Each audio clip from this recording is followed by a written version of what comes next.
founder and co-director advocacy for HIV prevention and AIDS. The next speaker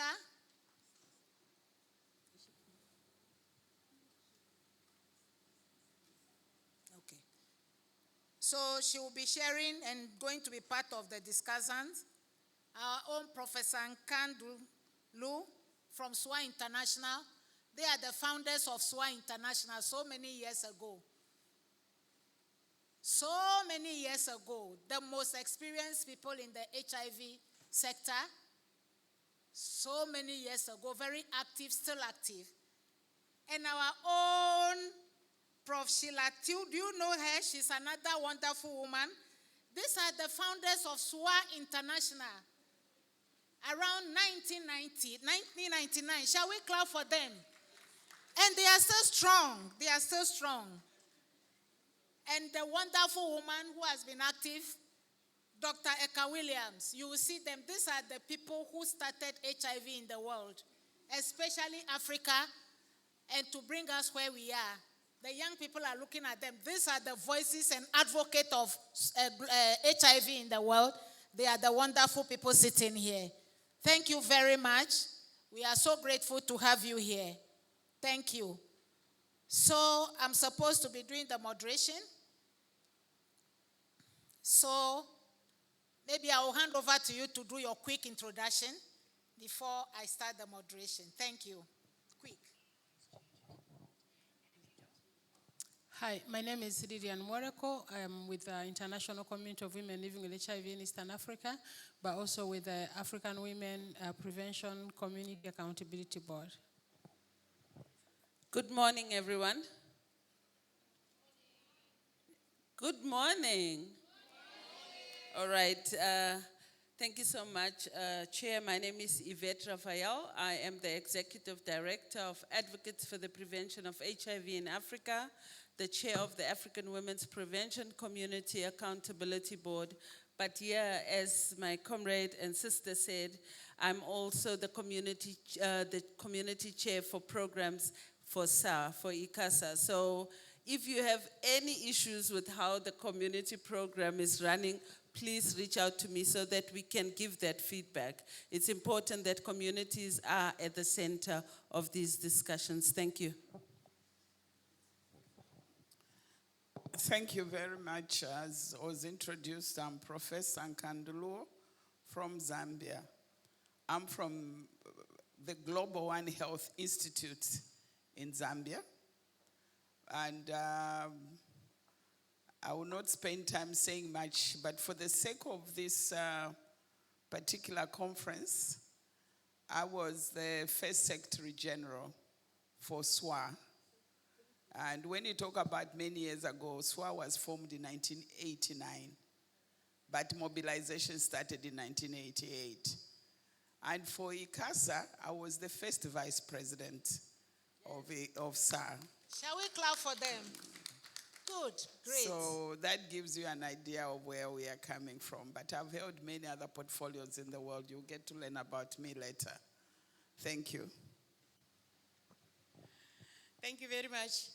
And hello, everybody. Yes, my name is Prof. Sheila Tew. She talked about SWAA. Yes, I was the first regional coordinator for Southern Africa, as early as that. Later became a Minister of Health of Botswana, formed the Pan-African Positive Women's Coalition. Where are the members? Yeah. Papwick, okay. And, other things, but it's great to be here. Yeah, thank you very much. And I'm now a member of the Board of Trustees of SWAA, the owners. Shall we give them a big round of applause? Thank you very much. So we start our session immediately. So the first person who will be talking about perspectives on aging with HIV as an African woman with all the experience will be Lillian. So Lillian will be presenting that to us. Shall we give her another big? Thank you, Lillian. I leave the floor for you.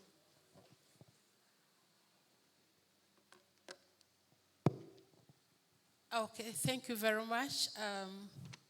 I'm hoping that at some point our presentations will come through and we are able to get them. But I'll be speaking on aging with HIV from a perspective of women living with HIV. And again, I also want to appreciate the organizers for bringing us here and for ensuring that this topic gets on our agenda. And importantly, also to appreciate you for being here with us. So, next slide. I don't know where the slides are being. Okay, so we are talking about HIV, but we are also talking about aging with HIV. And it is also important that we reflect on the statistics, even though, to me, they are numbers. But I also would like to mention that when we talk about people living with HIV, it is important for us to say and appreciate that older women living with HIV are part of our communities and society. But it is also important to remember that many times they are invisible and they face a lot of stigma and discrimination. And this is based on several issues, including their age, gender, and also importantly, their health status. And in this case, the HIV status. So stigma gets even more complicated when it comes to people who are aging. And next slide, if you're able to, and if not, I'll still continue presenting.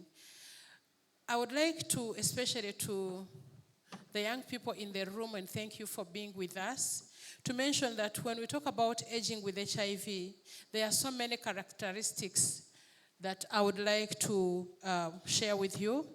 Some of them you already know, definitely. Aging with HIV comes with so many other illnesses. It comes with many more complications, including non-communicable diseases. You've heard many of our colleagues having diabetes, hypertension, kidney disease, and the list is long. But also, as we age with HIV, we face lots of mental health, including depression, anxiety, loneliness, and again, the list gets longer. To some of us, dementia has become part of our journey in our story.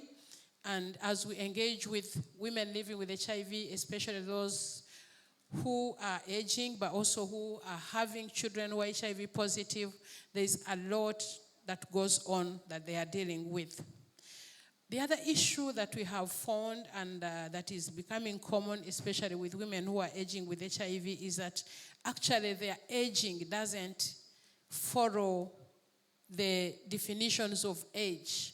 Majority of women living with HIV have complained, have shared that they got into menopause at an early age, as early as 30, 35, 40, and by the time they become 46, they don't even understand themselves. And these issues have also been shared in different platforms. Some scientists have explained that it could be as a result of some ARVs that we are taking, and so that makes it even challenging. And of course, we've had issues with our bones, and all these complicate the situation that we are already dealing with. It is also important to note that there's a lot of pressure that we have as women living with HIV and aging with HIV. Like I said, too many conditions adding up together, including stigma and discrimination, including human rights, we get a lot of pressure. And especially for those who declare their status, who openly talked about their status, as we begin to grow, as we begin to age, it becomes even more challenging, to the extent that when we disclosed our status, some of us did not have children. some of us, our children were young, and as children grow older, the situation gets tough to the extent that our children, are not feeling comfortable with us disclosing our status, because our status is associated with their status, and it becomes difficult. And so we are faced with issues of how do you retract the disclosure that you have already put out in the open. But it's also important to note that as women living with HIV and as we age, we have children, some of us have partners, some of us having families, and therefore the care becomes even intense to the extent that you're caring for yourself, but you also have to care for your partner, especially in Africa, but you also have to care for children. And it even gets worse if you're dealing with children who are HIV positive. And therefore the caregiving burden becomes even tougher at that time. But it is also important to note that we are talking about aging, and we are also talking about taking ARVs for a longer period of time. And like I said, but also in addition, it comes with so many other complications. It comes with other conditions, and therefore you're having to deal with taking many more other medications, and some of these come with drug-to-drug interaction.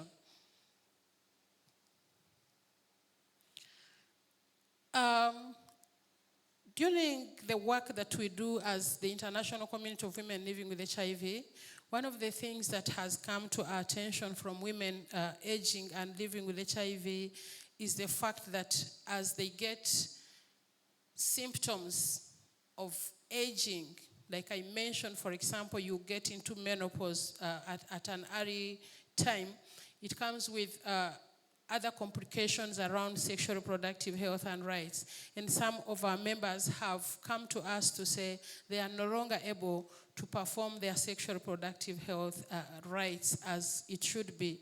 And as a result, their partners have run away from them, and therefore causing a loss of family system and structure that should be supporting them. But the other issue that we have documented through our CLEM and also through the engagements and the dialogues we have with women is that some of the women who are HIV positive, who have disclosed their status and have come up with their own children, who have grandchildren, they are not being allowed to interact and to have their grandchildren as is in an African culture. So our children are also fearful of us staying with their children because they don't know what happens to their children as women who are HIV positive. And that has also come out very strongly in most of the countries where we work. And therefore, as women living with HIV, they feel the denial, they feel it is unacceptable that they are not accepted by their own children to take care of the grandchildren because of their HIV status. And then, of course, one of the other issues that this one comes out clearly in our community-led monitoring is that the healthcare system and structure is usually managed by young people, and the older women and their mothers and grandmothers don't feel comfortable being attended to by these young people. And one of the key issues that came out strongly in Uganda is we advocated for cervical cancer screening for women living with HIV.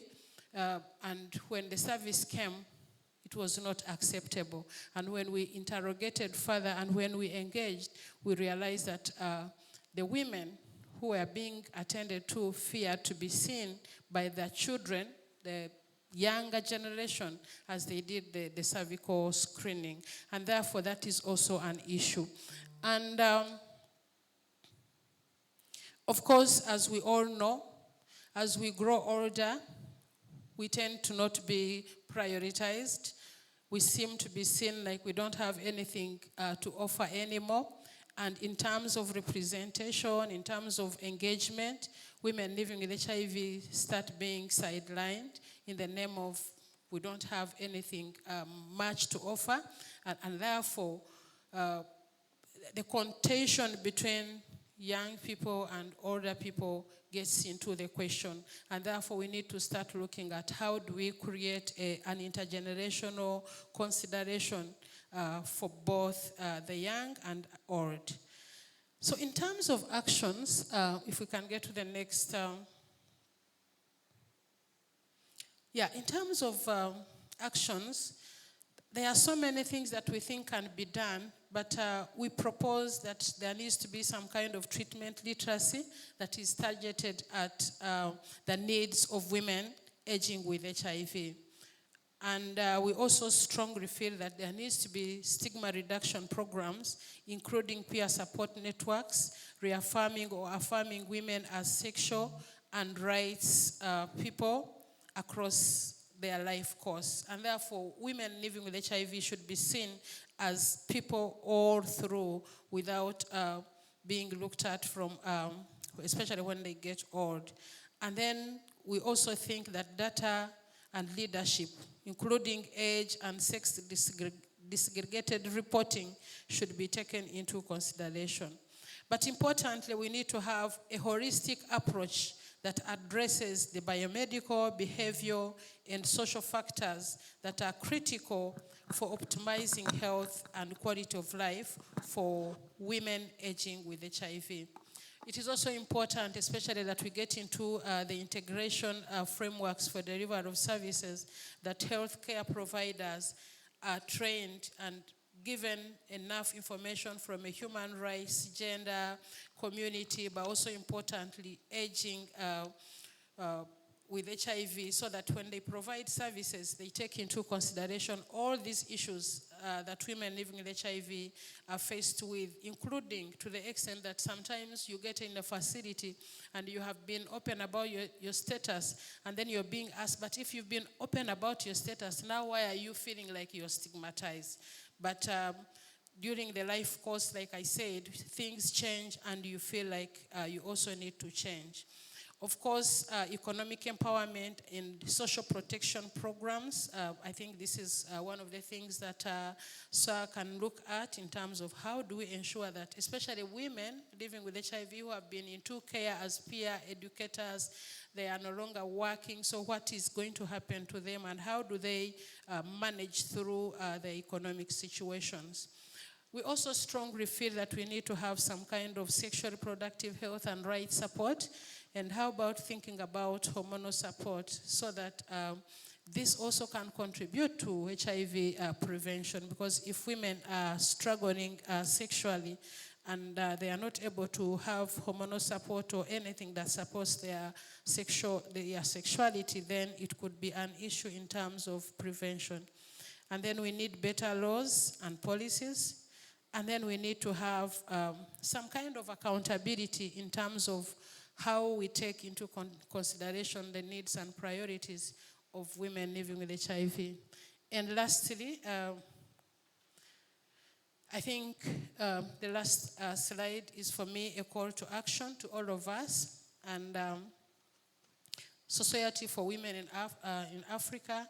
We think you could come up with a strong intervention that looks at women living with HIV in Africa that are aging with dignity, autonomy, health, and full support and economic participation.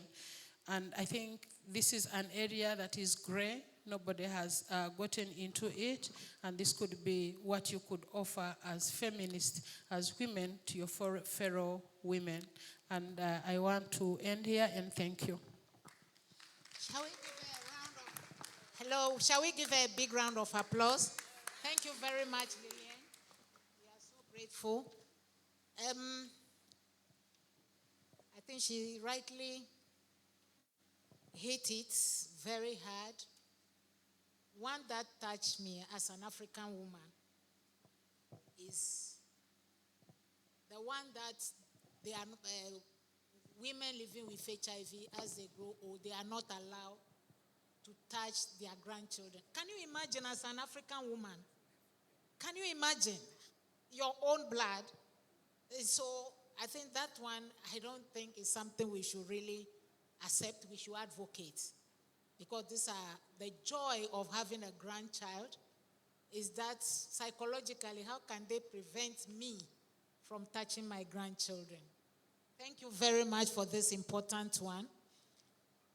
We now call our own Yvette Raphael to come and talk to us about obesity and aging with HIV infection. Another important session and another important topic. Thank you, SWAA, for organizing this.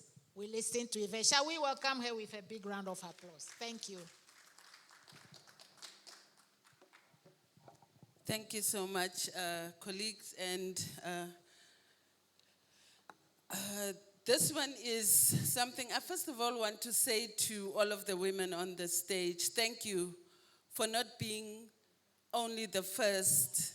You made sure you are not the only ones, because you can see that your legacy is moving on. So we shouldn't be scared about aging in this space. Actually, the young people have a lot to be grateful for.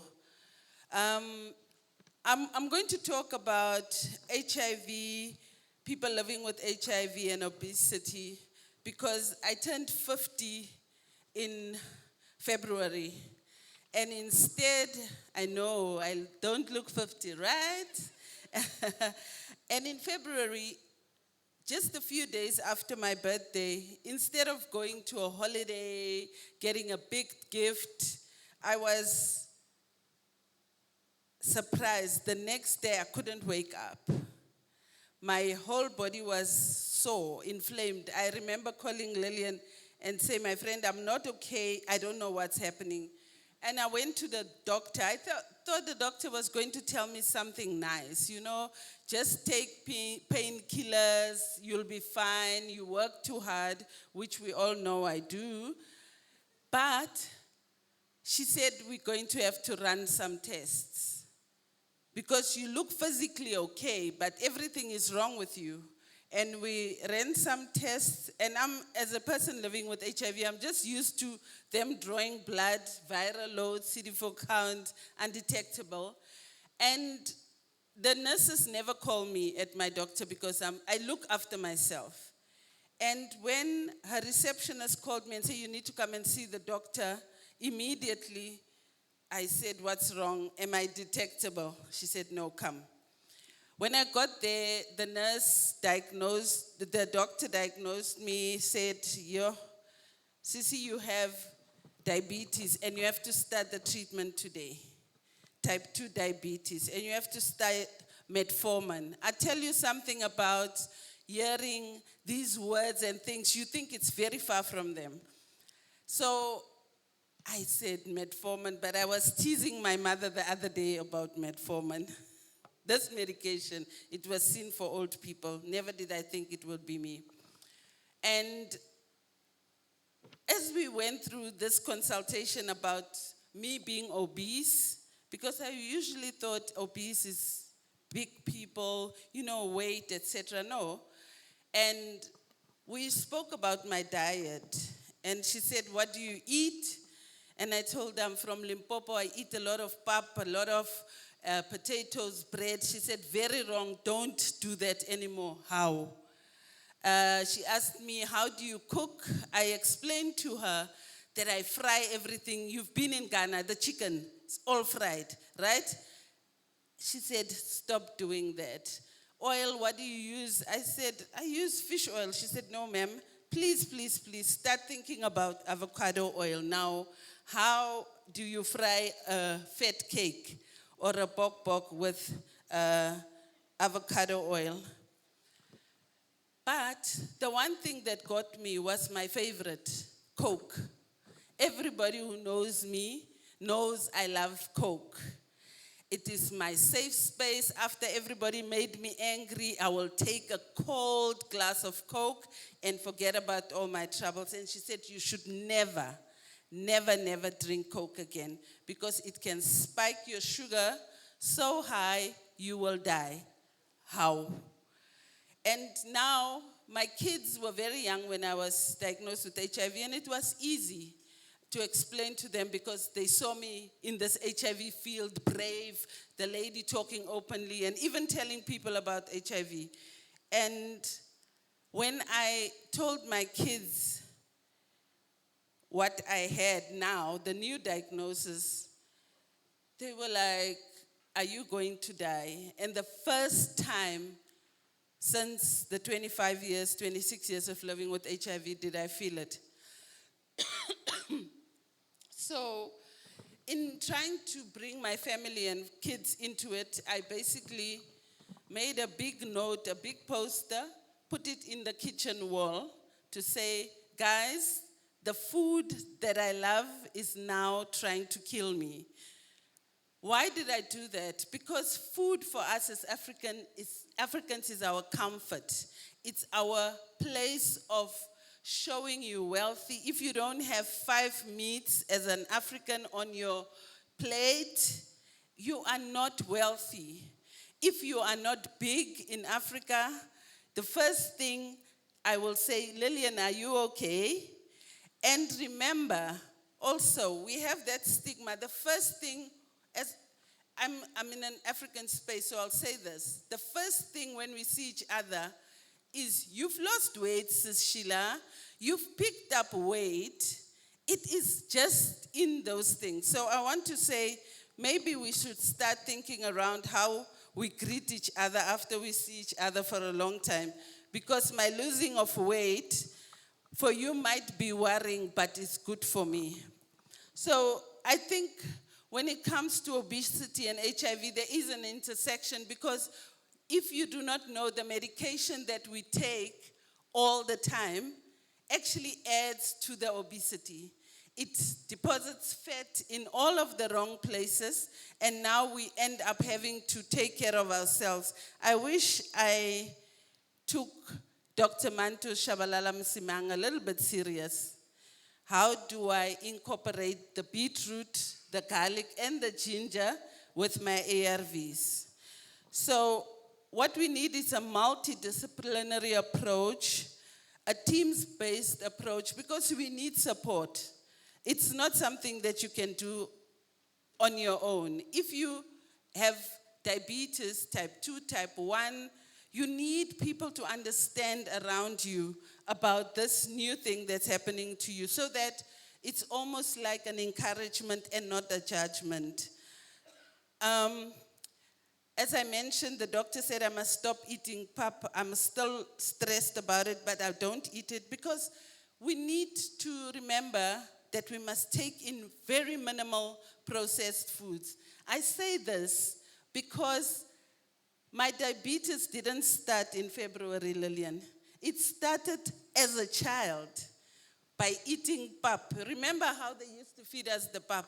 To make sure you gulp it down. So that is where it started. The diet thing doesn't start on your diagnosis. All of us need to change our diets, whether you're HIV positive or not. Some drugs are becoming available, and that is where our advocacy needs to be. The drugs for weight loss are very expensive. GLP-1s, who have heard about it? GLP-1s? Ozempic, have you heard about Ozempic, guys? Yes, those are GLP-1s. They are meant to manage our weight, but they are very expensive, exclusionary, as well as people are not able to access them. There's also the surgeries that need to happen, and it can be a viable option for some people living with HIV and obese. The relationships, as I said, between ARVs and our medication is an ongoing area for research. For us to prevent complication is to manage the weight, but also prevent the development of obesity-related complications like heart diseases, strokes. As you guys know, we hear a lot, somebody went to sleep and they didn't wake up. You see, the one danger of women and obesity and women living with HIV and obesity is that you can die in your sleep and your family will tell a story, she died peacefully. Right? Really, a lot of people, women especially, when they have a stroke, happens in their sleep, and it's punted as we died peacefully. There's a lot of risk factors in obesity in people living with HIV, and it's influenced by the general population, like I said, including genetics and our diet. One of the pet peeves that I have is that people think obesity is a lifestyle issue. If you can just exercise, if you can just be more active, you will be okay. Those who know me know I'm very active. So I take it personal if people say, people who are obese must just run. It's not something that you choose. So there's still a lot to be done. So I think this is the beginning of us again taking leadership with regards to this point. Because as Lillian said, a lot of our stigma with aging is spurred also by how we view HIV and the realities. Imagine fighting for the rights of people living with HIV and dying a lonely death. I don't think that's fair. Thank you. Shall we give her the biggest clap? Thank you, Yvette. She has said it all. Very key points. Very interesting. You don't need to be HIV positive before you eat well. I mean, we need to take good care of ourselves, and we need to really ensure that we eat what we're supposed to eat. Whoever you are, whatever status. Very important. Thank you very much. Thank you. Now we've come to the discussions. Very important sessions, very important areas. And for me, I have areas that I really want our prof, the two big people, to talk about. Maybe I'll come later. But my first platform, or the first session, I'll hand over to our own to talk about. That's Prof. Nkando Blue, to discuss or to say something about what Lillian said. I want you to talk about, with all your experience in the HIV area, what practical experience can you share with us as ARV is keeping us very stronger to manage our mental health as persons living with HIV? Practical experience, some areas you can share with us as persons living with HIV. Thank you very much for your question in terms of practical experiences.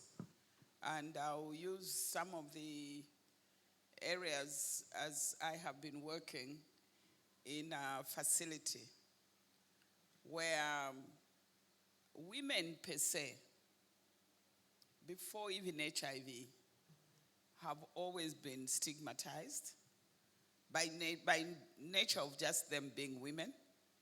Secondly, they've always been isolated by nature of just them being women.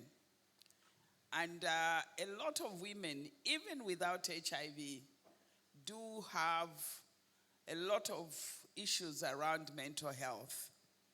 And our governments and countries have invested very little in mental health. So the emergence of HIV and also women living with HIV has just added to the already existing problem. If you recall, in the early days, we said because of HIV, women are suffering a triple jeopardy. And we only limited it to them being infected, them being caregivers, and them being mothers. But I think now we need to be talking about a quadruple challenges for women. And one of the major one is mental health. So a practical experience is a situation where, sitting back in the laboratory, a woman who's been caring for a very long time for their grandchildren, their sisters, their aunties, and did not realize that they themselves are living with HIV. And because they started having the complications of HIV, was shared by the previous speaker, they started being diagnosed with hypertension and diabetes. When an HIV routine test was done, alas, they were found to be HIV positive. But because they've never seen themselves, they've been caregivers, but they've not seen themselves as living with HIV, it affected them so bad that they ended up in one of our hospitals, in a mental health hospital. And remember, we have not enough trained caregivers to handle patients like that, older women living with HIV. It was very, very difficult for them to be given proper counseling. So that's one practical experience that I had. Secondly, as a chairperson of the Zambian SWAA branch, which is extremely active, and it's active in many parts of the country, and we, again, had a situation where we traveled to one of our branches on the borders with Isoka, and our own coordinator, who was the best coordinator our program ever had, was living with the virus. She just started losing weight, and I hear you that let's be careful how we greet. So, of course, we would ask, why are you losing? And she just was going through denial and didn't want to accept it. But inside her, it was eating her. So at one point she collapsed because they had informed her that because of her dementia that she was experiencing and so on, they would need to take her to a hospital for evaluation. And one of our hospitals in Lusaka called Chainama, it's stigmatized. It's only associated with people that are mentally disturbed, not other mental health issues. But when they say they're taking to Chainama, it's really thought of people with schizophrenia. So she collapsed. So when we arrived, we had to drive the whole night to get her back into Lusaka to one of our hospitals. And at one point when she was, after a bit of first aid, when she talked to us, she says, whatever you do, don't take me to a public hospital. I said, but your condition requires you to go to a public hospital. She said, no, I want to go to a private hospital. So we had to accept what she wanted. And little did we know that when we get her to this private hospital, it will even be worse.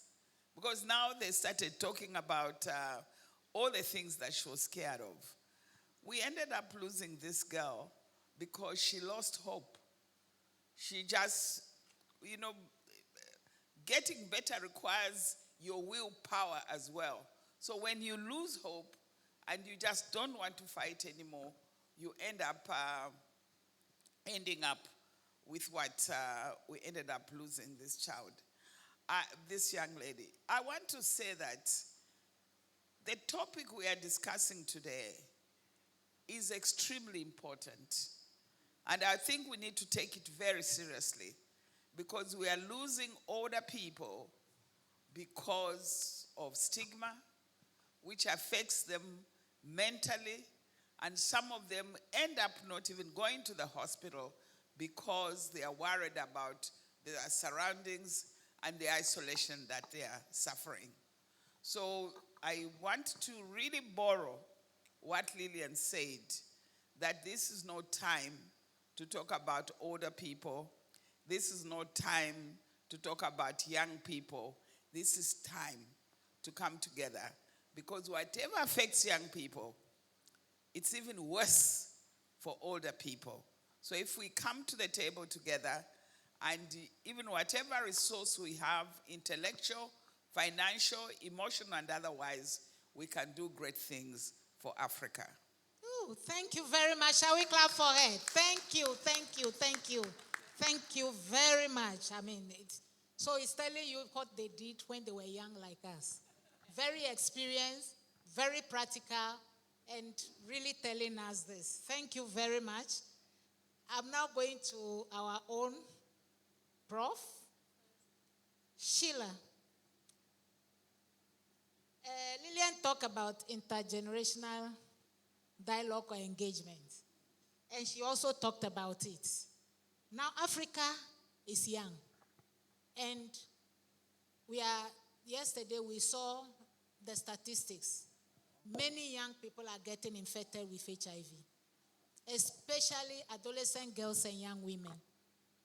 And now, you won't know who has HIV because the drug has, our ARV and all other things are there to save our lives. So there is no, I won't say you don't need to fear, but take good care of yourself. The intergenerational dialogue that we are, or communication or working together that we are talking about, how do we go about it? From Africa, how do we engage? Because the young people are in a different world. We are also in a different world, but they need to see us as one. And you said that we should work together, whether resources, our experience, our intellectual, especially where many of us are growing now and will be handing over to the young people. How do we go about it? What do you tell us now? And where do we end? Thank you. After that, we'll give the floor if you have any question you ask. Thank you, ma'am. Great. Thank you very much. And I think even though you didn't say it, when I end, I will end with the finances. Because, right now, the talk is about finances. Right here at this conference, if we had enough funds to have brought, there would be more people. We'd be having more women filling this room. I know right now, a lot of women living with HIV, they're very stalwarts that we worked with before. They're not here, but they're out there and they're still alive, thank God. So it's really great that they would have been here to share their experiences. But, to answer your question, it's appropriate in that this very morning, before this session started, I was attending the session on young people, the youth conference. And I actually said, I wish they actually, that came maybe well before ours and they could come and participate in here, because to me, it was really looking at that generation. And of course, reinforcing my belief that I've always had, and that's why I joined SWAA, that we need to take care of, especially women, from the womb to the tomb. Yes. Everything in between, we need to be able to take. We cannot separate us according to the ages. Those are just developmental events. In the ultimate, women have always needed that care. Whether, in fact, even when they're in the womb, I would say the best way to prevent a woman from being infected, to prevent mother-to-child transmission, is to prevent the woman from being infected in the first place. And that primary prevention is very important. So the issue of intergenerational communication comes in. For me, let me just share what we did when I was regional director. One of the things that we could see was that, okay, when you ask young people, where would you like to get information on sexuality from? They said, from our parents. That was the first place. And when you now said to parents, are you ready to give it? To be like, no. We don't know because we were not taught either. So we started a program for Eastern and Southern Africa on comprehensive sexuality education. It actually meant teaching, training teachers themselves first. Because as teachers, they're also parents. For them to be able to transmit that knowledge to young people. But we made sure that as they did that, young people were given homework.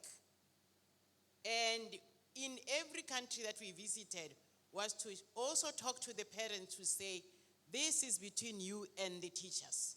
It's a collaboration, you have to do it together. So when the child comes back home, and they may have questions, you should be able to answer those questions. But then, of course, the parents themselves were saying, but sometimes we don't know. We said, well, what you know, you can be able to transmit. Not information like stay away from boys. Nah, that one don't do. That's what we used to be told, eh? Don't play with boys, and you say, why? And nobody says anything to you. So, that's what we need. But of course, in the other conferences, SWAA particularly, when we now started having women's networking zones, it was really great because in that networking zones were different generations. And I know one session, was it in Lusaka, where we're able to sit down as older women and be able to converse with young women, to be able to just share ideas, to share experiences. It was really great. That's why I'm really hoping that group could actually, I had hoped that some of them would join in here because, we are the older generation and we want to hand over that torch now to the young generation because we are seeing with what's happening now, AIDS is not over, especially for women. So we're now having, generations that are infected. And they would actually be here learning from the people who are right here, the real, activists who say, what are the experiences? Maybe that would also help them to say, I want to avoid being infected so that I never have to experience that. But not only that, when I'm infected or a relative is infected, I want to be able to share that information with them to say, as they are aging, this is what they should do. So that we need that. But most important, we really overall in Africa need information on HIV. When we grew up, we had billboards, we had TV jingles, we had radio jingles. You don't hear that anymore. When you ask people, say, people now know about HIV. Really? How come the soap, Lux, was advertised when we were little, and people were told when you wash with this soap, you'll be beautiful, and it's still being advertised today. When we wash with this soap, you'll be beautiful. Why can't we do that?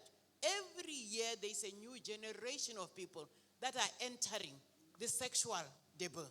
So that we need, therefore, to ensure that that generation always has information. A lot of our governments have let down on that. And in fact, COVID did even worse. It was like we can't even concentrate on HIV now. This is COVID. It's killing us. And that was it. So we need to resuscitate that information flow that should go from one generation to another, not just among women, but also among males. Look, with the current gender-based violence that we are seeing, we need males who can role model great masculinity to young people. Yes. I think these are key Yes. things that and we are listening and Yes. enjoying it. We need males who can be able to show that it is okay, it is African, and it is masculine to love, to care, to protect. But we are not seeing that anymore. So I think we need to go, one of my uncles used to say, let's go back to the drawing boards. And I think that's where we need to go back. Yes. Shall we clap for him? Yeah, let's step on that. So let's not leave the men behind. But now the issue of funding. There was, Lillian, I think, you put something on policies on at least, economic empowerment and all that. Well, I have a good example of, what we did in Botswana, which is still now on. I did the very first. I was not interested in HIV before. Well, I didn't know about HIV. I was more into aging, so I was doing really gerontology. But then when the first case was diagnosed in Botswana, I figured women are not going to age. I might as well fight this one and leave all the issues of menopause and all that, because at the rate it's going, women will not be able to get to aging. They will just die, But then it was interesting that later we saw the burden of caregiving among the elderly. And we did research After that, the dissemination of that, we made sure that it was actually under SWAA, but I was working, of course, with the university. But we made sure that we disseminated that information to all the departments in Botswana. And that's how then came our old age pension scheme, where it was ready to say, we are going to help the people who are caregiving, especially young, because they're taking care of young orphans, who are going to have a monthly stipend. Whether you ever worked or you never did, you are given that monthly stipend. And as long as once you reach 65, you get it. So I'm on that pension scheme. It doesn't matter whether you have your own pension, you are still given it. And right now it is 1,400 pula, which is about just slightly over 110 US dollars a month. Yeah. So and it was research that was really exposing the burden of care that people have to go through.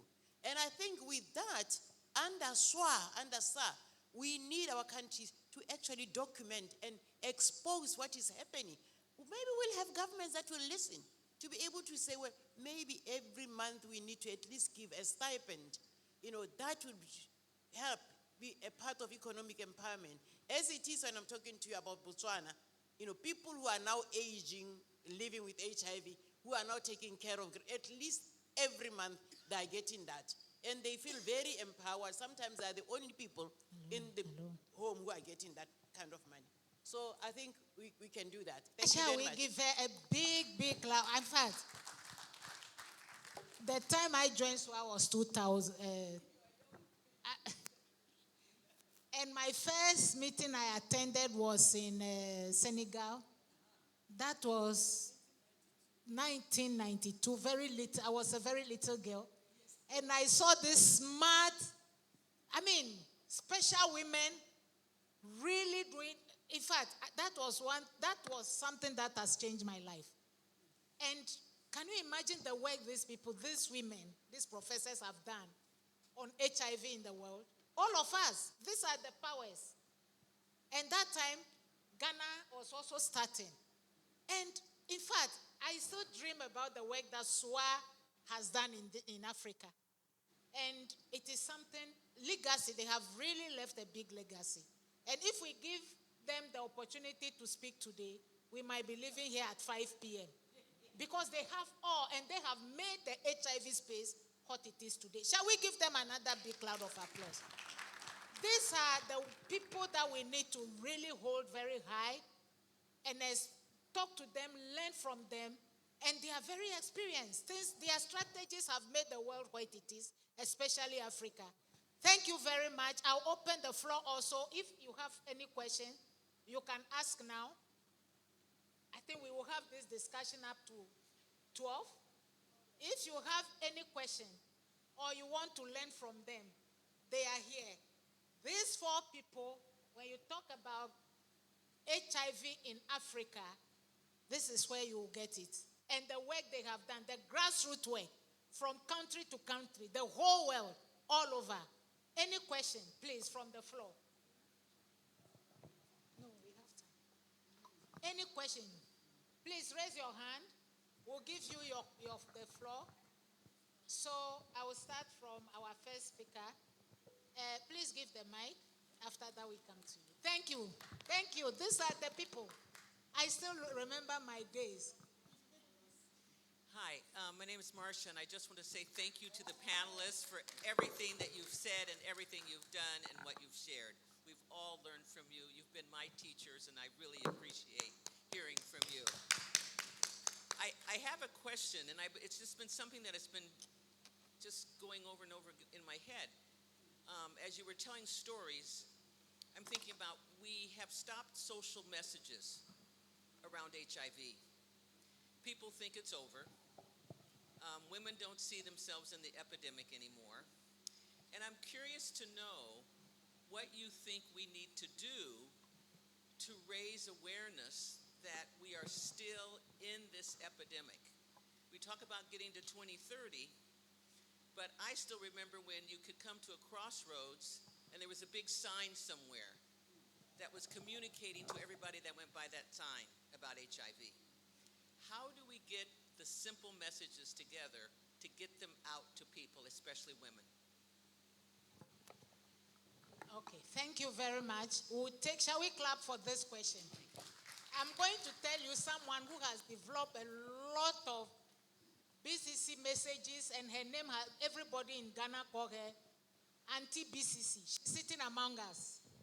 And the question she's asking is what we are all asking every day. Where is the messages and prevention? Thank you. I will ask our next speaker to speak. Thank you very much. My name is Dumiko Manyane. I am with Unitaid, but I grew up in Botswana at the time where Prof. Mama Shilatlo was really a stalwart for us when it came to HIV prevention. As a matter of fact, some of us are here because Botswana invested heavily on peer-led models. And I was in a peer-led model from the age of 13 until 18. And now my question is this, and over the years as I've become a programmer, I've noticed that with funding, what we've lost is being able to captivate young people for longer periods of time. And I think everybody now knows, I'm always saying you can't fund youth programs for 2 years at a time. So the reason why some of us really survived in peer education is we were kept for more than 5 years. And now I'm not sure what is the impact of funding 2-year project cycles, 3-year project cycles for young people. A young person at 13 is definitely a changed person at 15. And so my question to the panel is specifically around why did we change models that worked in the past? And we changed them in a way that is detrimental, especially to communities. And I could not agree more about not seeing any messaging for HIV. I'm the age group from the ABCDs. In Botswana, we even had a D, which I don't know if I should share what the D stood for. But now my children don't even know what ABC is. And so I think we are doing a major disservice to young people. And we need to really go back to the basics. And I hope that as we sit on the scientific panels, we remind every panel about the collective power of community convening, which is really where the fight was being won. Thank you very much. I leave it to the panel to talk about it. The first question and the second question. So maybe you answer one and any of us. Thank you very much. Thank you very much for the two important questions. And I think they are somewhat related in a way, although there was emphasis on young people, and the other one was talking generally about messaging. I think we need to really do an introspection as a people in Africa. We always want to reinvent a new wheel instead of building on what already exists. So you always have, oh, this one comes, this is the best model, this one comes, is the best model. And I can tell you that when we were starting and running SWAA, we actually didn't even have any resource. What we had was a commitment and also a vision to say this is where we want to be. We even knew that the road is going to be rough, but we were not prepared to be bumped off the road. I can tell you that when we were mobilizing this SWAA, we would be flying to Kenya to go and mobilize Kenya. All we knew was the chairperson of the medical association, and we would all be sleeping in her sitting room. What we wanted was to achieve that which we went to achieve. And we were able to mobilize all the African countries to start branches of SWAA. And we did this because then at country level, we were going to be now running our programs, taking into account the sensitivity of that particular country. And this is why the discussion of intergeneration discourse for me becomes very, very important. so that we bring ourselves from the space of saying this is for young people, this is for middle age, this is for older people. And I like to tell stories, and I want to tell a story in the profession where I come from, for you to understand what has created the problem that we have. And this is about a party. In that party, there was the heart, there was the kidney, there was the lungs, there was the pancreas, the intestines, and the large intestines, the rectum as well. So when there was a lot to eat and drink, and people were drinking these organs I've talked about, now, you know, when you take a lot to drink, you then start talking, you know. So the heart says, I want everybody to shut up here because I'm the most important. Keep quiet. Then the kidney says, well, you have been drinking. So at some point you want to go to the toilet. So I'm the most important because if I close up, there will be a problem. Then the intestine says, and the stomach, we are the ones digesting the food. And every organ had talked about. The brain said, you know, for somebody to be dead is when they become brain dead. So the rectum said, I'm the most important. Then all these organs said at the same time, you rectum, shut up. Who are you? So the rectum says, oh, you think I'm not important? I will shut. And the rectum closed. After some time, there was crying and gnashing of teeth because there was pressure on the brain because everybody wants to go to the toilet. Then the kidney needed to pass its water, but rectum had closed up. And they were all saying, rectum, please, rectum, please. And only when the rectum opened was relief. And the people, all these organs did not talk about them being important. This is what has happened to the HIV/AIDS response on the African continent. Because those with resources think they are more important. The young people think it's their time. And so the older people are watching. And they said, okay, we close up. Shall we clap for this? So this session is meant for us to do an intra-inspection so that all of us teams see our space, that there is a space for all of us, and if we come together, we can do much, much better. So the messaging will be done, the young people will have their space, the middle age, the men, the older women, together we can. Thank you. Great. Together we can. Yvette. All right. Thank you. To me, I hope you're still here. So I wanted to speak around the issue of peer-led interventions, as actually our organization, APA and ICW, mentor young people. It's a very, very expensive exercise in the times that we are in, right? So the young people, we thought we are just going to, engage young people and then it's over and done with. First of all, our program was supposed to be 2 years intensive mentorship for young people to engage and be part of this work. Our young people are here actually. Can you just stand up, young people? These are the young people of APA ICW who are doing amazing work in our communities. Very, very amazing. Thank you, thank you. Yeah, so I've been with some of these young people for more than 5 years, right? Because you realize it is not a once-off situation that you can do. Young people need to be mentored until they say, I can stand on my own 2 feet.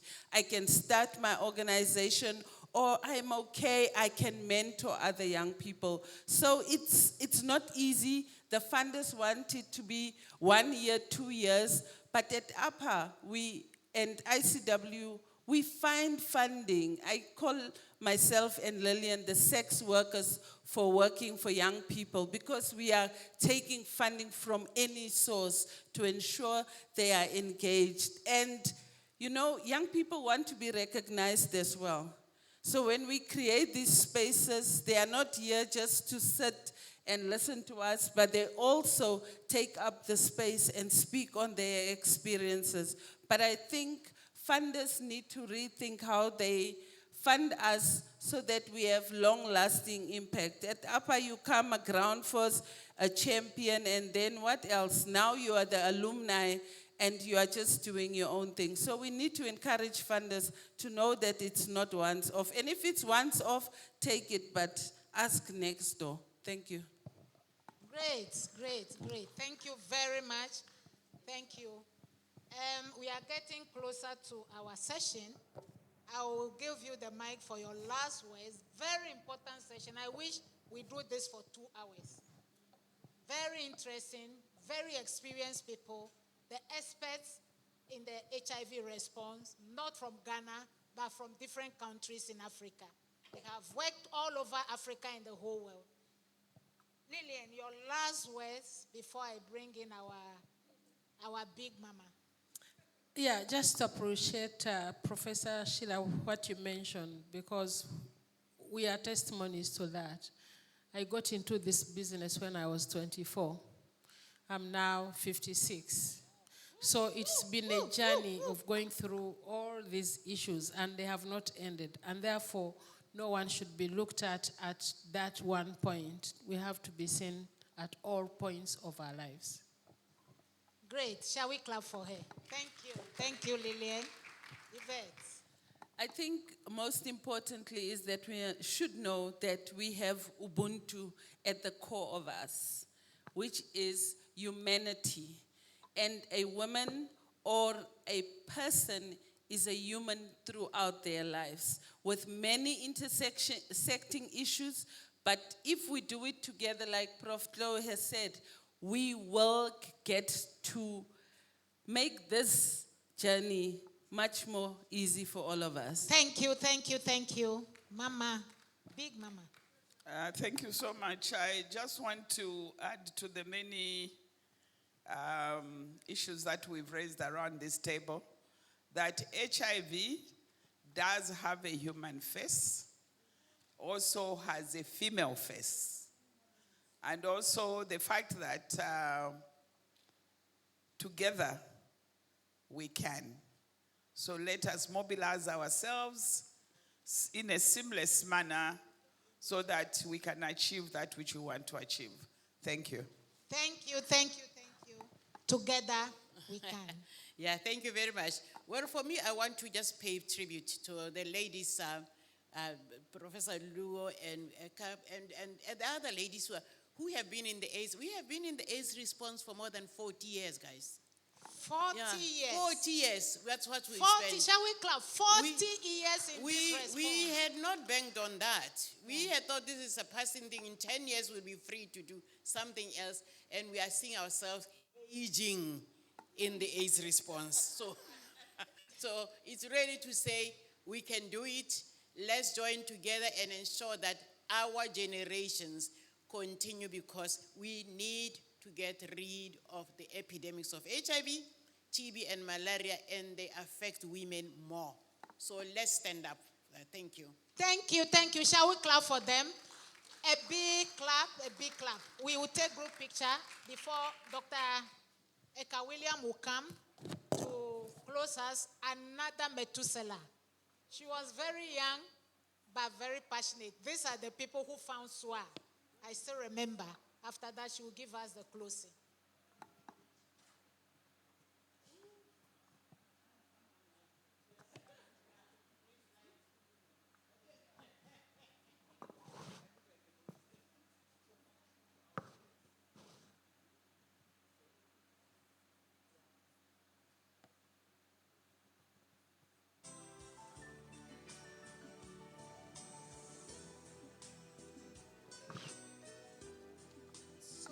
Dr. Eka Thank you so much. I just want to leave one thought with you. When we were first introduced to HIV in Stockholm in 1988, when we started SWAA, we did not know a single person living with HIV in Africa. It was not until 1992 at the Amsterdam conference that a woman living with HIV came up.